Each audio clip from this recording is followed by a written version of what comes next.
Hi అండి. ఈరోజు మనం గుంత పొంగనాలు చేసాము. చూడండి గుంత పొంగనాలు ఎలా ఉన్నాయో. బోండాలుగా వచ్చాయి. మొత్తం మన సేమ్ బోండాలు లాగానే లడ్డుగా వచ్చాయి. వీటికి మనం ఏ విధంగా చేయాలి, ఎలా చేయాలి, ఏమేమి కావాలి మొత్తం మీకు క్లియర్గా కొలతలతో చూపిస్తాను.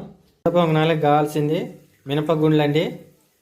1 గ్లాసు మినపగుండ్లు, 2 గ్లాసులు బియ్యం, 1 గ్లాసు అటుకులు. ఎప్పుడైనా ఏ గ్లాస్ అయినా కానీ మీరు ఏ గ్లాస్ తోటి అయితే మినపగుండ్లు 1 గ్లాస్ తీసుకుంటారో అదే కొలతతోటి, ఒకవేళ అటుకులు ఉంటేనేమో బియ్యం 2 గ్లాసులు తీసుకోండి, అటుకులు లేకుంటే బియ్యం 3 గ్లాసులు తీసుకోండి. కరెక్ట్గా కొలత సరిపోతుంది. వీటిని కనీసం ఒక 4-6 గంటల పాటు నానబెట్టుకుంటే పిండి మనకి మంచిగా ఒదిగి వస్తుంది స్మూత్గా. 1 స్పూను మెంతులు కూడా వేసుకోవాలండి. మెంతులు వేసుకోవడం వల్ల మనకి దోశ కానీ గుంత పొంగనాలు కానీ మంచిగా కలరు బాగుంటుంది. పిండి చూడండి ఎంత స్మూత్నెస్గా, ఎంత మెత్తగా ఎట్లా ఒదిగి వచ్చిందో పిండి. ఇది ఉదయానికి మొత్తం బాగా పొంగొస్తుంది. పొంగొచ్చాక చూడండి ఉదయానికి పిండి ఎంత పొంగిందో, చాలా పొంగొచ్చింది. మనం చెప్పిన కొలతలు 6 గంటలు నానబెట్టడం వల్ల ఎంత నురుగుగా ఎంత బాగా పొంగిందో చూడండి. ఇప్పుడు ఇందులో మనం ఏమేమి కలపాలంటే సన్నగా తరిగిన కరివేపాకు,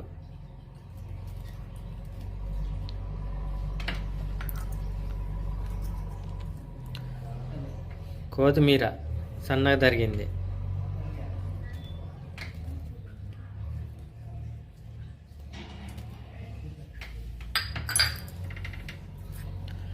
పచ్చిమిర్చి,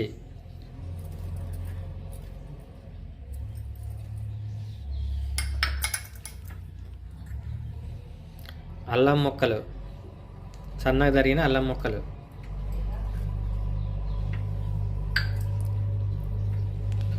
ఉల్లిగడ్డ,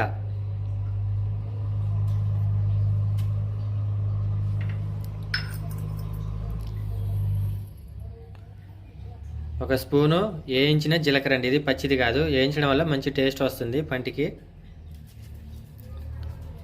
స్పూన్నర జీలకర్ర,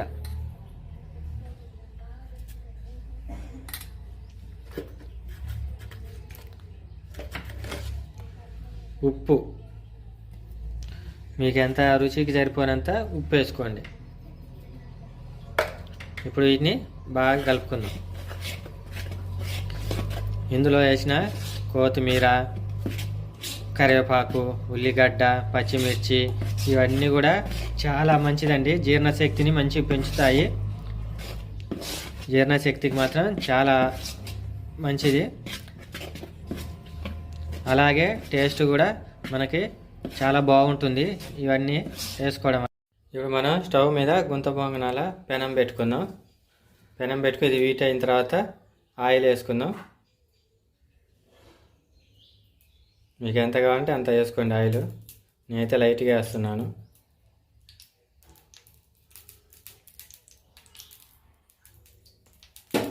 ఈ ఆయిల్ని మొత్తం మనుషులకి అంటేటగా కలుపుకుందాం.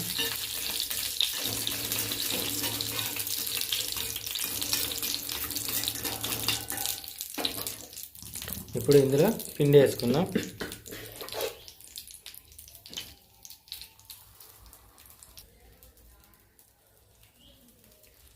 ఇలా పిండి వేసుకున్న తర్వాత వీటిపైన ఒక 5 నిమిషాలు మూత పెట్టుకుందాం.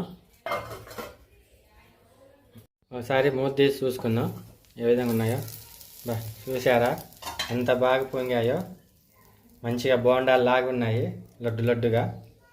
ఇప్పుడు వీటిని మనం తిప్పేసుకుందాం.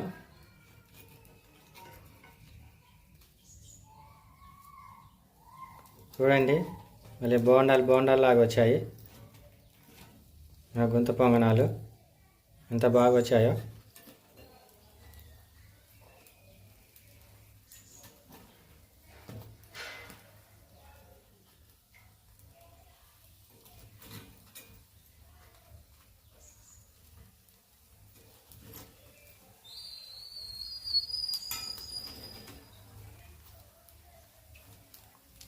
ఒక 5 నిమిషాలు ఉంచుకుంటే మనకి బ్యాక్ సైడ్ కూడా మంచిగా కాలుతాయి.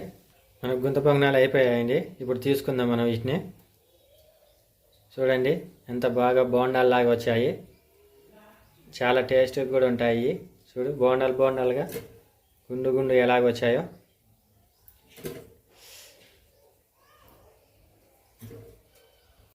చూడండి గుంత పొంగనాలు ఎంత బాగా వచ్చాయో. అన్ని బోండాలు లాగా వచ్చాయి, గుండ్రగా. చూడండి బోండాలు ఉన్నట్టున్నాయి. టేస్ట్ కూడా సూపర్గా అదిరిపోతుంది. ఇందులో మనకి పల్లి చట్నీ కానీ, కొబ్బరి చట్నీ కానీ, టమాటా చట్నీ కానీ ఏదైనా సరే అద్దుకొని తింటే మాత్రం సూపర్గా ఉంటాయి. నా వీడియో కనుక మీకు నచ్చి ఉంటే ఒక లైక్, షేర్, కామెంట్ చేసి సబ్స్క్రైబ్ చేసుకొని పక్కనే ఉన్న గంటని కొట్టండి.